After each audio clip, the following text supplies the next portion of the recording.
এতক্ষণ আমার মধ্যে বেশ কয়েকজন বক্তা বেশ চমৎকারভাবেই আপনাদেরকে বুঝিয়েছেন, এই বিষয়ে বক্তব্য দিয়েছেন। আমি জাস্ট ইনফর্মাল কিছু কথা বলি।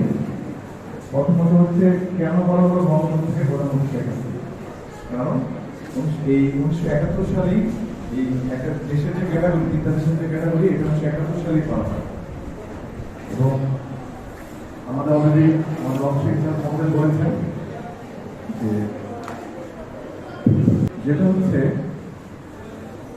এই আসলে ব্যাপারটা অনেক জটিল, এত সহজ না ব্যাপারটা বোঝা। এটা কারণ এখানে যে তিনটা ক্যাটাগরি কথা বলা হয়েছে, এই জিনিসটা তুমি কখনই বুঝতে পারবে যখন তুমি একটা উন্নত দেশে যাবে, তখন এই কম্পারিজনটা তুমি খুব ভালো করতে পারবে। আমার এই চাকরির জীবনে অল্প কিছু দিনে আমার যেহেতু প্রায় 13 থেকে 14টা উন্নত দেশে যাওয়া এবং থাকার সৌভাগ্য হচ্ছে, সেই ক্ষেত্রে আমি বুঝতে পারছি যে কেন বাংলাদেশের এই উন্নয়নের প্রয়োজন, কেন বাংলাদেশের উন্নয়নশীল দেশের মর্যাদার প্রয়োজন। তোমাকে চিন্তা করতে পারো, তুমি কল্পনা করতে পারো, তুমি আজকে পঞ্চগড় থেকে কক্সবাজার যেতে চাও সমুদ্র দেখতে, ইচ্ছা করে কি যেতে? কক্সবাজারে কি বীচ দেখতে ইচ্ছা করে তোমাদের? যদি মনে করো 4 ঘন্টায় চলে যেতে পারবে, তাহলে কি কেমন হবে? এখন কি মনে হচ্ছে অসম্ভব, তাই না? এখনো কিন্তু সম্ভব। জাস্ট এখান থেকে রংপুর সুরতপুর যেতে লাগে 2 ঘন্টা, ওখান থেকে কক্সবাজার যেতে লাগে 55 মিনিট, 1 ঘন্টা। কত হয়? কয় ঘন্টা হয়? 3 ঘন্টা। কিন্তু সবার পক্ষে এই এফোর্টটা সম্ভব না, তাই না? বিমান ভাড়া অনেক বেশি পড়ে যাচ্ছে। কিন্তু তুমি চিন্তা করে দেখবে, খুব বেশি দিন নাই যখন ট্রেন একসময়, এখন কক্সবাজার মতো ট্রেন লাইন চালু হয় না, রেল লাইন চালু হয় না। কক্সবাজারে আগামী বছরের শেষ দিকে ধারণা করা হচ্ছে কক্সবাজার মতো রেল লাইন চালু হবে। এবং বাংলাদেশ সরকারের প্ল্যান আছে 2041 সাল যখন উন্নত দেশ হবে, তখন তোমরা এই পঞ্চগড় থেকে ওই পর্যন্ত যেতে 250 কিলোমিটার গতিতে যদি যায়, একটা ম্যাপ আমাদেরকে বলি, ঘন্টায় যদি 250 কিলোমিটার বেগে যদি কোনো গাড়ি চলে, 1000 কিলোমিটার যেতে কতক্ষণ লাগবে? হ্যাঁ, 4 ঘন্টা। আমাদের পঞ্চগড় থেকে তেঁতুলিয়া দূরত্ব কত? যদি একদম টেকনাফের দূরত্ব চিন্তা করি, কত হবে বলো তো? কেউ কি জানো? 1004 কিলোমিটার। টেকনাফ থেকে তেঁতুলিয়া, এটা সড়ক বিভাগে একটা আছে, রোড হাইওয়ে একটা আছে, সীমানা লেখা আছে যে টেকনাফ থেকে তেঁতুলিয়া দূরত্ব 1004 কিলোমিটার। তাহলে তুমি বলো এটা কি সম্ভব? সম্ভব। কেন সম্ভব? আমি যখন ইতালিতে রোম থেকে নেপোলিতে গিয়েছিলাম, 850 কিলোমিটার দূরত্ব ছিল। হঠাৎ করে মনে হলো সকাল আগের দিন রাতে মনে হলো আমি এই সফরটা করবো, কারণ ওখানে একটা পর্বত আছে, ভিসুভিয়াস পর্বত, সেটাতে পম্পে নগরী, তোমরা ইউটিউবে সার্চ দিলে পম্পে নগরী আছে, সেই নগরীটা এক রাতের ভিতরে সেটা ধ্বংস হয়ে যায়। কি হবে? লাভা নাম শুনছো না, আগ্নেয়গিরি লাভা, সেটা ওই বসতির উপরে পড়ে যায় এবং সবাই জীবন্ত দগ্ধ হয়ে মারা যায়। তোমরা এটা সার্চ দিবে, এটা চমৎকার একটা ডকুমেন্টারি আছে পম্পে নগরীর সঙ্গে, ইতালির পম্পে নগরী, কেন এই পম্পে নগরীটা ধ্বংস করা হয়েছে। ঠিক আছে? তোমরা অবাক হবে, আজ থেকে এই 1500-2000 বছর আগেও সেখানে পাকা বিল্ডিং ছিল।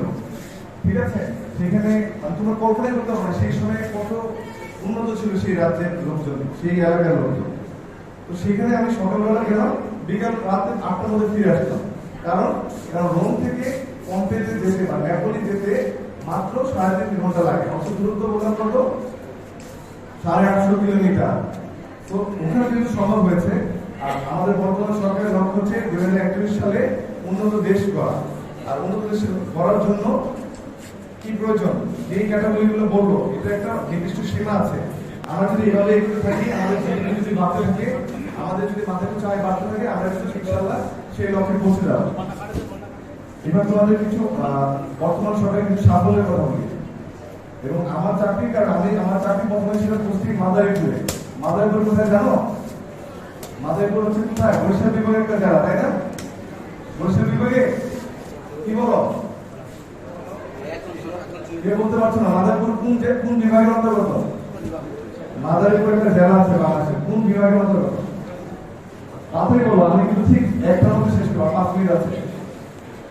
কেউ বলতে পারছো না? মাদারীপুর হচ্ছে ঢাকা বিভাগের অন্তর্গত একটা জেলা। ঠিক আছে? কিন্তু এটা হচ্ছে বরিশালের সাথে সংলগ্ন, কাছাকাছি একটা জেলা। তো মাদারীপুরে যেতে হলে কিন্তু তোমাকে অবশ্যই পদ্মা পার হতে হবে। আমি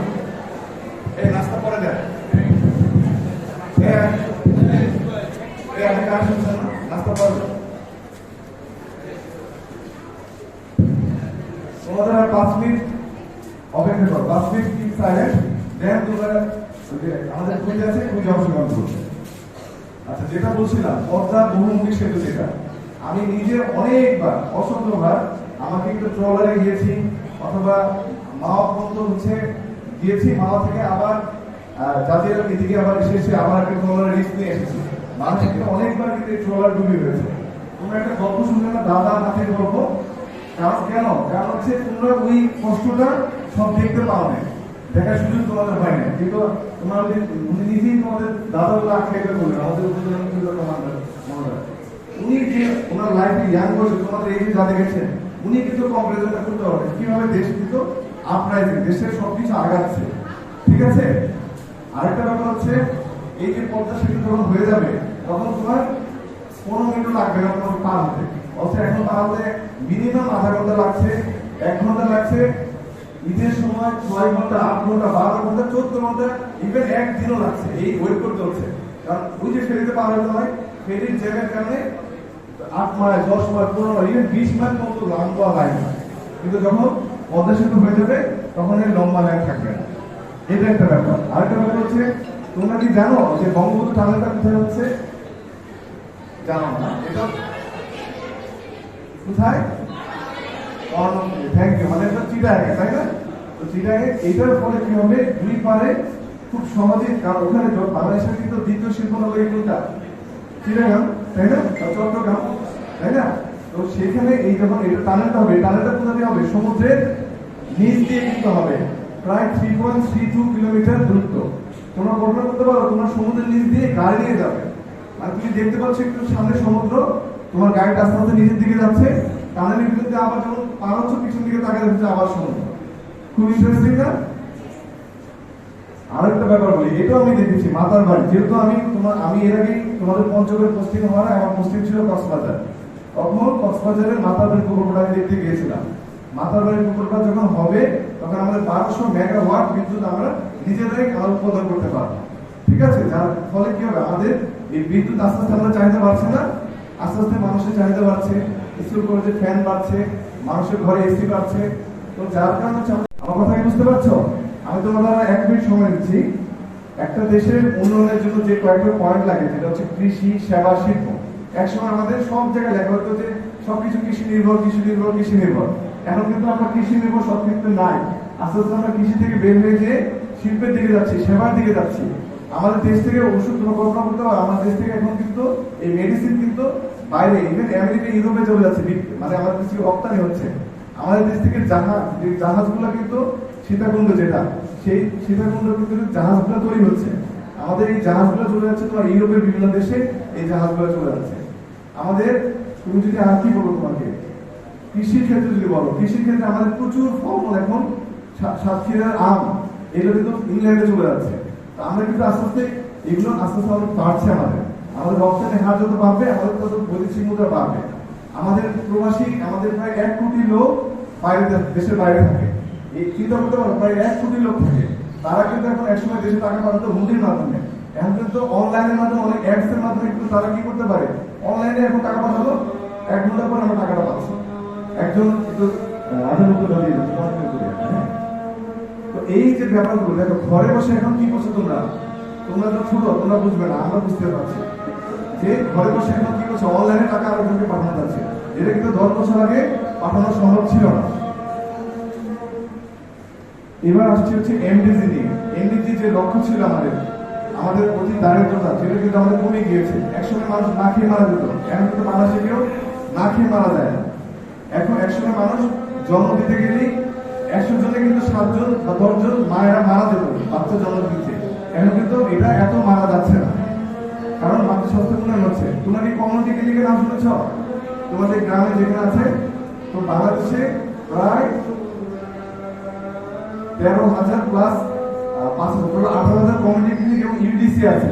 প্রত্যেকটা ইউনিয়নে মোটামুটি 5,500টা এই ইউডিসি আছে বাংলাদেশে। ঠিক আছে, যেখান থেকে তুমি তোমাদের যে জন্ম নিবন্ধন, তোমার কি আমার কাছে আসা লাগে, ইউনিয়ন পরিষদে জমা দিলে হয় না? এই যে ডিজিটেশন গুলো হচ্ছে, এগুলো কিন্তু এই সরকারের এই গত টানা 10-15 বছরের কারণে কিন্তু হচ্ছে। আর সবশেষে যেটা বলছি তোমাদেরকে, একটা ছবি দেখেছিল খুরুশপুর প্রকল্প, এটা হচ্ছে কক্সবাজারে, এটা হচ্ছে এশিয়ার মধ্যে সবচেয়ে বড় এই জলবায়ু পরিবর্তনের কারণে যারা আশ্রয়ের যাদেরকে দেওয়া হচ্ছে, মূলত ওখানে ম্যাক্সিমাম যারা জেলেরা কক্সবাজার আন্তর্জাতিক এয়ারপোর্ট হচ্ছে, যার কারণে ওই এয়ারপোর্টের জায়গা থেকে তাদেরকে সরিয়ে এই আশ্রয়ের খুরুশপুর নামে একটা জায়গায় এই আশ্রয় প্রকল্প করা হয়েছে। ওখানে আমি থাকা অবস্থায় দেখেছি প্রায় 19টা 6তলা বিল্ডিং, চিন্তা করতে পারো 19টা 6তলা বিল্ডিং করা হয়েছে।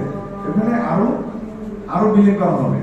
এটা আমি আবার বলছি, এটা এশিয়ার মধ্যে সবচেয়ে বড় আশ্রয় প্রকল্প।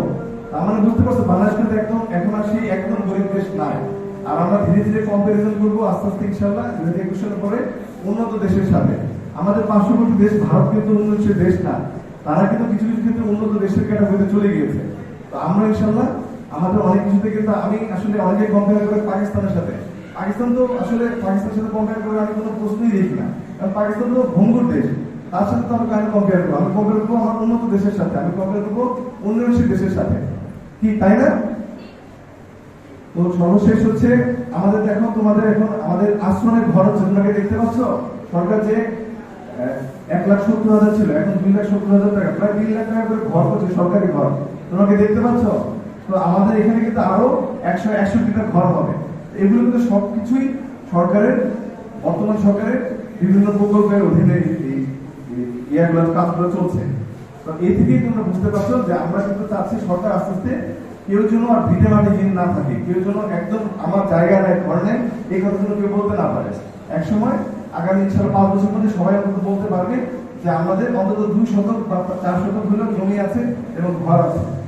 এবং যখনই বলতে হবে ঘর আছে জমি আছে, তখনই সে কি তার সম্মানটা অনেক উঁচু হবে না, উঁচু হবে। তো তোমাদেরকে অনেক ধন্যবাদ যে তোমরা আমার কথাগুলো শেষ দিকে অনেক ধৈর্য নিয়ে শুনেছ। আমরা আস্তে আস্তে আমরা এই সুফলটা ইনশাআল্লাহ পাবো। তবে আমার বিশ্বাস তোমরা এই যে যত প্রকল্প আছে সবগুলো প্রকল্পের সুফল তোমরা ইনশাআল্লাহ পাবে।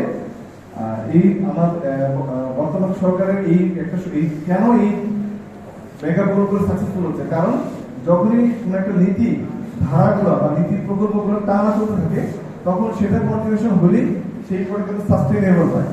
তো যার কারণে হচ্ছে আমাদের এই প্রকল্পগুলো হচ্ছে। ইনশাআল্লাহ 2022 সালের মধ্যে পদ্মা সেতুতে তোমরা উঠতে পারবে। ইনশাআল্লাহ 2023 সালের মধ্যে আমাদের কক্সবাজার পর্যন্ত রেল লাইন কমপ্লিট হলে সেখানে রেল লাইনের মাধ্যমে ট্রেনের মাধ্যমে যাতায়াত করা যাবে। আমাদের মাত্রাবলের প্রকল্পটা খুব দ্রুত শেষ হয়ে যাবে। রামপাল পাওয়ার প্ল্যান্ট 2025-26 সালের মধ্যে শেষ হয়ে যাবে। এবং ইনশাআল্লাহ আমরা 2026 সালের 24 নভেম্বর যে জাতিসংঘ আমাদেরকে এই যে বলবে, তখন আমরা কিন্তু অলরেডি ওই রোডে চলে গিয়েছি, মানে ওই রাস্তার ভিতরে চলে গিয়েছি। জাস্ট এটা কন্টিনিউশন করলেই, নিয়ম ছিল 3 বছর, কিন্তু করোনার কারণে 5 বছর হয়েছে। 5 বছর হলেই আমরা তখন আমাদের জাতিসংঘ ঘোষণা করি ইনশাআল্লাহ যে বাংলাদেশ এখন উন্নয়নশীল দেশ। তো ইনশাআল্লাহ এই আশাবাদ ব্যক্ত করে সবাইকে ধন্যবাদ জানিয়ে আমার বক্তব্য শেষ করছি। ধন্যবাদ।